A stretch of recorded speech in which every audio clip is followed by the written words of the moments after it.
salís a la ruta a conquistar un sueño. Pero en el camino puede pasar cualquier cosa. De acá al Maracaná, 2.815 kilómetros, un mapa y un pizarrón.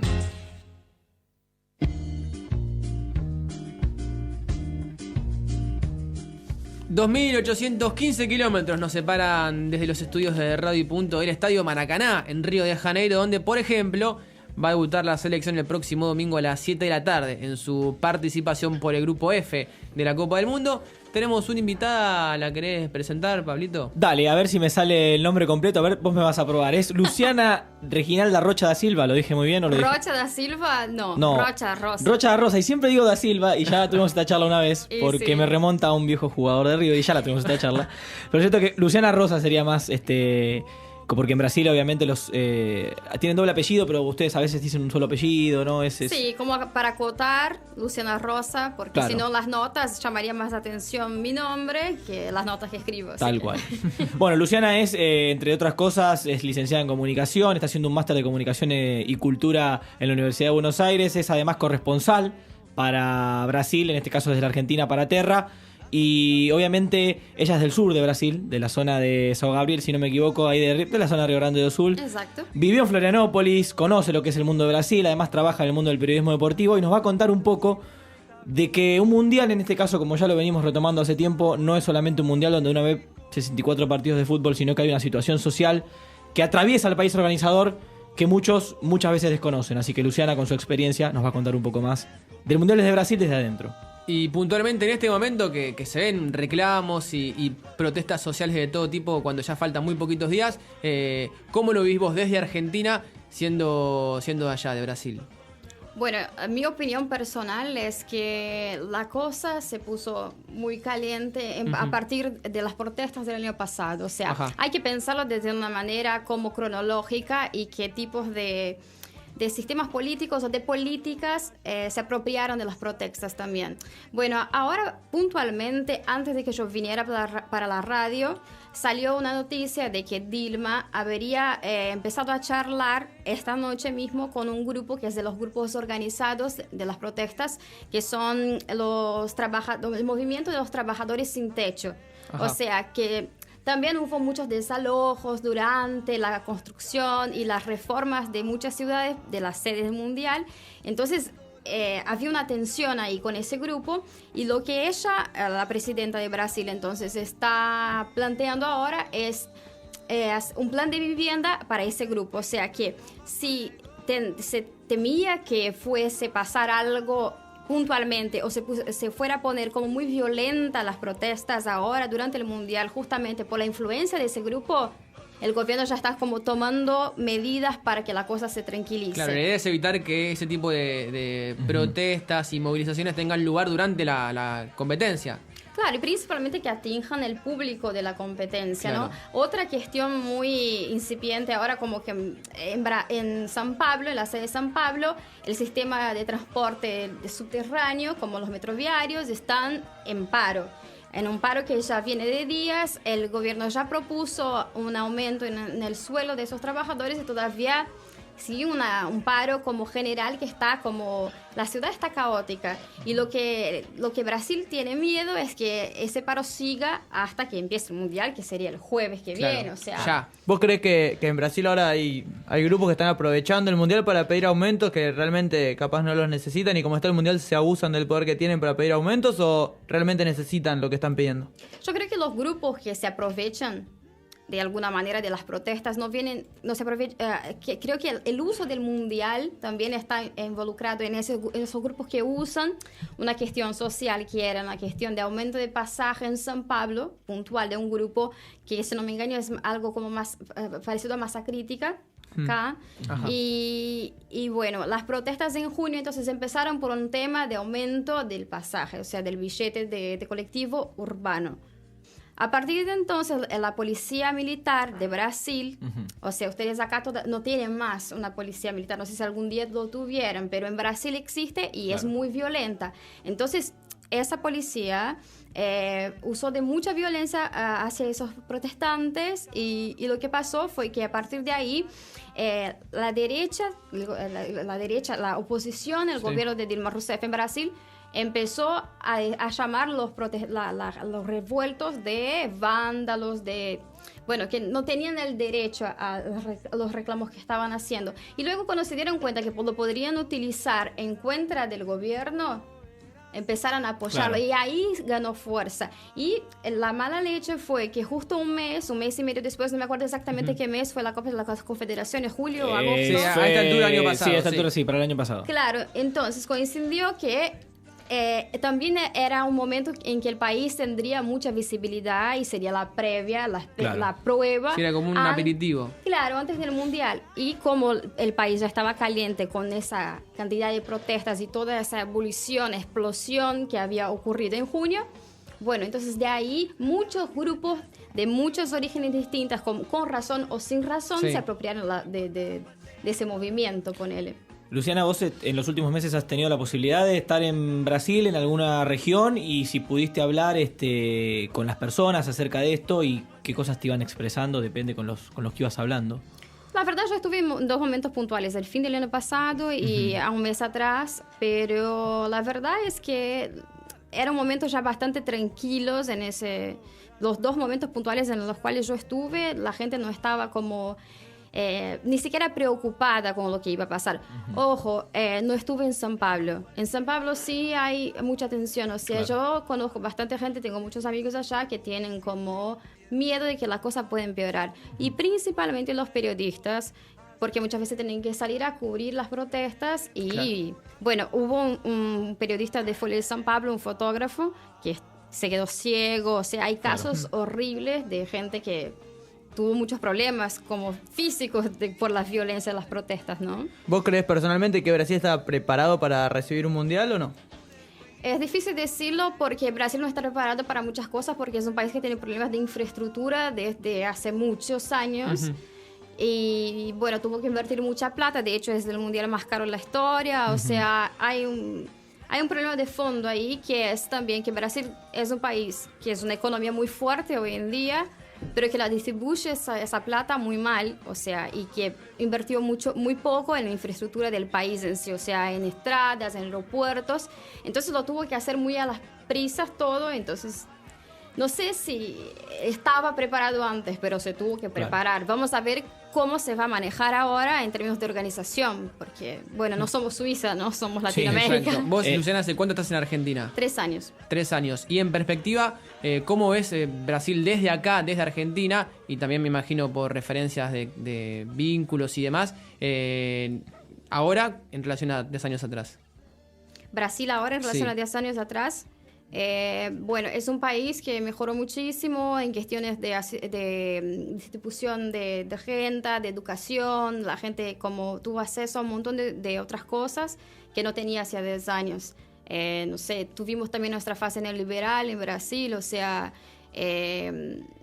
pasamos por cosas muy parecidas a ustedes, pero con la suerte que el plan real, que fue inspirado de hecho en el plan Cavallo de acá, tuvo más éxito. No sé exactamente explicar porque no soy una experta en economía, pero de alguna manera nuestra moneda tuvo la suerte de ser una moneda fuerte y por eso entramos en nos cambiamos en una economía de competencia en relación a lo que era Argentina. Pero la gran diferencia creo que entre los dos países es que nosotros tenemos plata o tenemos una posición en el sistema internacional hoy en día que está bien, pero todavía tenemos mucho que avanzar en términos de educación, de cultura, y que Argentina ya lo tiene bastante superado. Sí, lo que uno ve de afuera cuando va a Brasil es que económicamente Brasil está mejor, pero capaz en lo social, uno que viajó a Brasil ve a Argentina mejor posicionada en lo social que a Brasil. Hay mucha diferencia en las clases. Hay clase alta en Brasil, clase baja y casi que no se ve la clase media. ¿Puede ser o no? No, hay un aumento, hay un crecimiento bastante grande de la clase media en los últimos años, pero una diferencia bastante puntual. Vos andás en un subte en Argentina, en Buenos Aires, y la gente está leyendo. No importa qué, pero está leyendo. Y en Brasil ese hábito de la lectura ya no es algo tan popular. O sea, eso es una cuestión de fondo y va al encuentro de lo que decía de la infraestructura del país. O sea, no hubo inversión en educación. Es algo que la gente, mucha de la gente que está protestando en contra del Mundial, se queja que la plata que se está poniendo, porque el gobierno al principio dijo que la FIFA o que los sponsoradores iban a poner toda la plata o buena parte de la plata en el Mundial. Al fin, el gobierno está poniendo casi la totalidad de la plata y es mucha plata en relación a lo que invierte en educación y en salud en el país. Entonces, tienen sus razones, yo qué sé.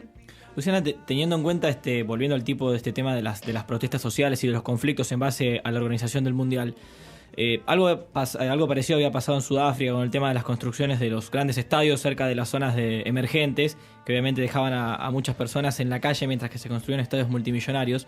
Y mi pregunta es ya, más que nada, no solo como brasileña, sino como comunicadora, si crees que este tipo de protestas en Brasil se da solamente por una cuestión de que ocurren en un país emergente o latinoamericano de tercer mundo, o crees realmente que esto se da porque ya hay una cuestión más de la sociedad de entender de que los mundiales no solo son un evento deportivo, sino un evento donde la política, la economía van de la mano y se agarran del mundial como una cuestión de poder? ¿Vos cómo lo ves? ¿Crees que esto pasa porque es Brasil o porque realmente la gente se empieza a dar cuenta de lo que es un mundial? La verdad es que, como me lo planteas, seguramente te elijo la segunda opción, es porque la gente se está volviendo más consciente. De hecho, lo que decía antes de entrar al estudio, al productor de ustedes, es que me sorprendió mucho el tema de las protestas en contra del mundial en un país que vive el fútbol. Claro. O sea, se dice que el fútbol vuelve a su casa, perdón los argentinos, pero está en la sangre brasileña. Pero es muy paradigmático, sí, que un país como Brasil, tan futbolero, tenga una parte de la sociedad tan en contra del mundial. Exactamente, pero es muy latente también que hay mucha diferencia y tampoco es que queremos un mundial a cualquier costo. Hay un costo y ese costo es muy alto. Digo, mi pregunta viene porque esto viene desde los orígenes de lo que es el deporte como comercial. Uno va a los Juegos Olímpicos del 36 y Hitler estuvo obviamente ahí en ese momento. En el 34 Mussolini, si los jugadores italianos no ganaban. En el 78 de hecho se hizo un mundial acá en la Argentina, que la Argentina lo ganó para mantener a un gobierno de turno militar. Digo, mi pregunta básicamente venía por ese lado. Digo, los mundiales son una cuestión de organizaciones donde se confluyen grupos económicos, políticos y diversos, donde obviamente se agarran del mundial para mantenerse en el poder. Digo, es una cuestión. Por eso venía mi pregunta para Luciana por ese lado. Y me parece que ya lo que pasó en Sudáfrica 2010 es un indicio de que lo que pasó ahora en Brasil puede llegar a pasar en otro país. No me imagino tanto en Qatar, no me imagino en un país como Qatar que esto pase, porque obviamente es un paraíso fiscal donde hay muchísimos multimillonarios, pero en Rusia podría llegar a pasar, me parece algo igual mientras la gente consuma el producto, lo van a seguir vendiendo. Por supuesto. Tenemos que hacer una tanda, te quedas un rato más, Luciana, con nosotros. Sí. Y seguimos hablando del Mundial y de otras cuestiones relacionadas con la Copa del Mundo de Brasil, que arranca en 3 días. Radio y punto.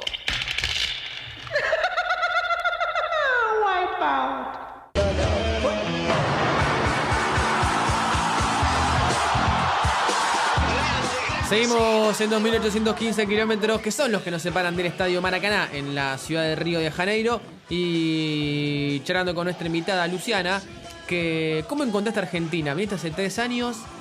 Hablamos recién un poquito de diferencias sociales, puntuales entre nuestro país y Brasil, pero vos cuando llegaste a Argentina hace 3 años, ¿con qué te encontraste? ¿Qué descubriste?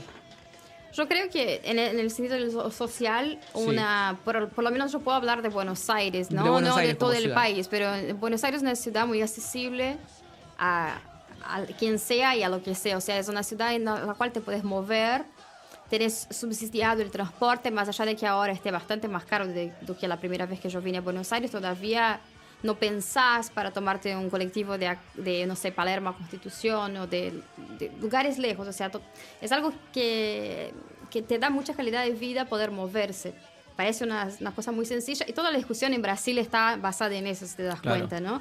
Pero es algo que te sentís libre, o sea, voy al trabajo y no me preocupo, voy a pasear, voy a visitar a alguien, no me preocupo con el tema de cuánto voy a pagar para moverme a una ciudad.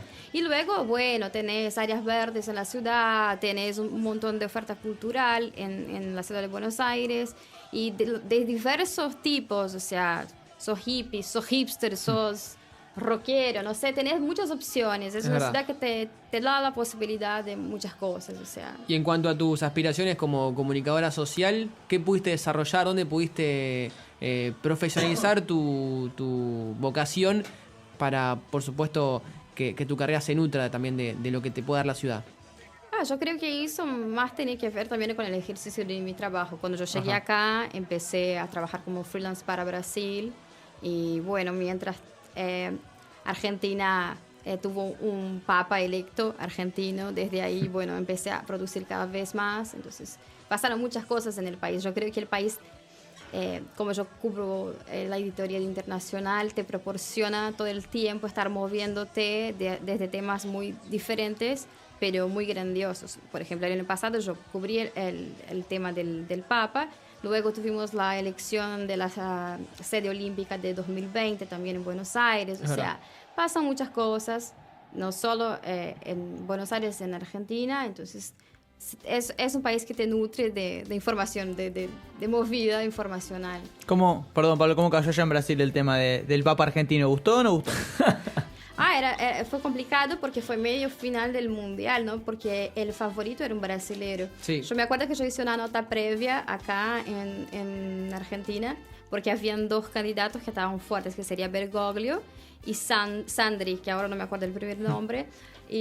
Pero las personas con las cuales yo conversé, que eran de parte de la iglesia, me decían que el favorito era un brasilero. Claro. O sea, jamás apuntarían un argentino. Entonces Brasil estaba medio en la expectativa. Claro. Bueno, si es latinoamericano, viene para nuestro lado. Y al final, bueno, nos cagaron los argentinos, perdón. Ahí le salió el argentino dentro del brasilero. Pero justamente me viene la cuestión, porque aclaremos que si bien ella es de Brasil, ella es del sur de Brasil, y en el sur de Brasil hay cuestiones del gaucho que se unen entre el argentino y Los gaullos. Los famosos gaullos.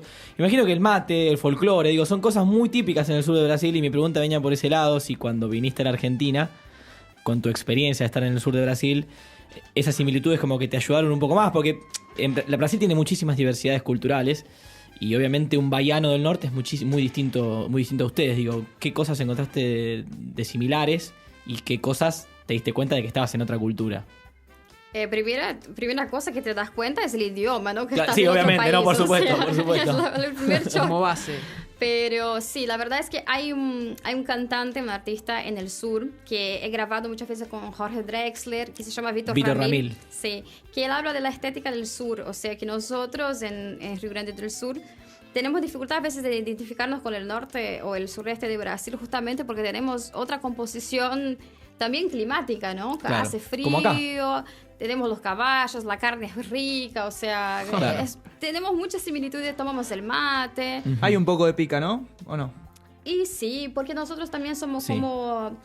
Tenemos un pasado histórico muy separatista de Brasil, en Claro. el Río Grande do Sur, porque fuimos también colonizados por españoles. Entonces, en el momento, Portugal nos pobló para evitar que España se quedara con nuestra provincia. Entonces, desde ahí, no sé, una cuestión del precio del charq en 1834, si no estoy engañado, 35, empezó una guerra civil que duró 10 años y nos queríamos separar de Brasil. O sea, hay todo un historial ahí de pertenecer o no pertenecer.